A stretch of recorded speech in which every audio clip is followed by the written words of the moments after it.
नमस्कार, आप देख रहे हैं वीके न्यूज और मैं युधिष्ठिर उपाध्याय। लोकसभा चुनाव के बाद से ही बंगाल में बीजेपी और टीएमसी के बीच की सियासी लड़ाई अब तक बरकरार है, जहां एक तरफ टीएमसी के मुखिया और पश्चिम बंगाल की मुख्यमंत्री ममता बनर्जी को एक के बाद एक झटका मिल रहा है और उनकी पार्टी के कई दिग्गज नेता बीजेपी का दामन थाम रहे हैं। तो वहीं अब बीजेपी नेता मुकुल रॉय ने एक ऐसा दावा किया है जिसने बंगाल की मुख्यमंत्री ममता बनर्जी की नींद उड़ाते हुए प्रदेश की सियासत को फिर से गरमा दिया है।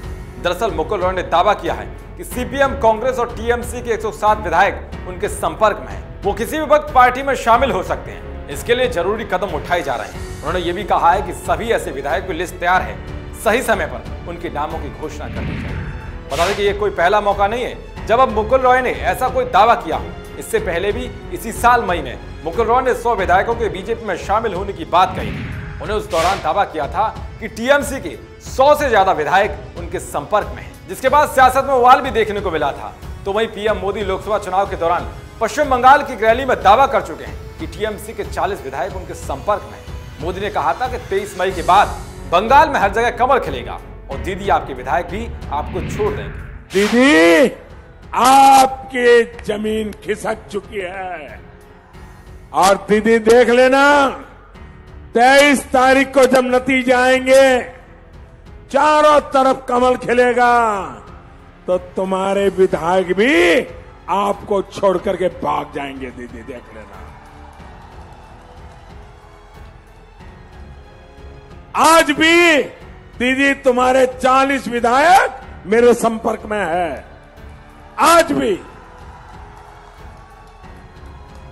दीदी तुम्हारा बचना मुश्किल है अब, क्योंकि आपने विश्वासघात किया है।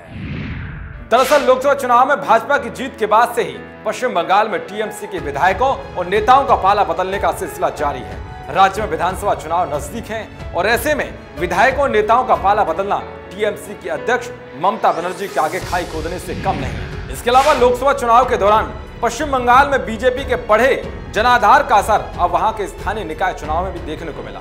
हाल ही में पश्चिम बंगाल में भाटापारा नगर पालिका को लेकर चुनाव हुआ और बीजेपी ने क्लीन स्वीप करते हुए 26-0 से जीत प्राप्त की और इस नगर पालिका पर कब्जा किया, यानी कि सभी विपक्षी पार्टियों को चारों खाने चित कर दिया। तो वहीं टीएमसी के नेताओं को शामिल करने के दौरान बीजेपी नेता मुकुल रॉय और कैलाश विजयवर्गीय साफ कह चुके हैं कि जिस तरह से 7 चरणों में लोकसभा चुनाव खत्म हुए थे, उसी प्रकार बंगाल में टीएमसी के नेताओं को 7 चरणों में ही शामिल किया जाएगा।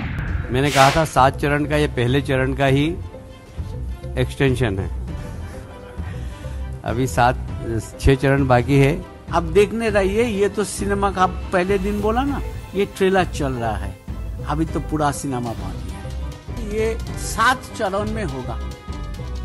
ये पहले चरण का एक्सटेंशन चल रहा है। देखिए 7 दफे जब पूरा कंप्लीट होगा ना, तब देखिए बंगाल में ममता का सरकार नहीं है। खैर कुछ भी हो, मगर जिस तरह से बीजेपी नेता मुकुल रॉय ने टीएमसी के 107 विधायकों को बीजेपी में शामिल होने की बात कही, उससे राज्य में राजनीति एक बार फिर से गरमाती हुई नजर आ सकती है। जिस तरह से मुकुल रॉय ने एक बड़ा दावा किया है, उस पर आपकी क्या राय है? कमेंट बॉक्स में जरूर बताएं।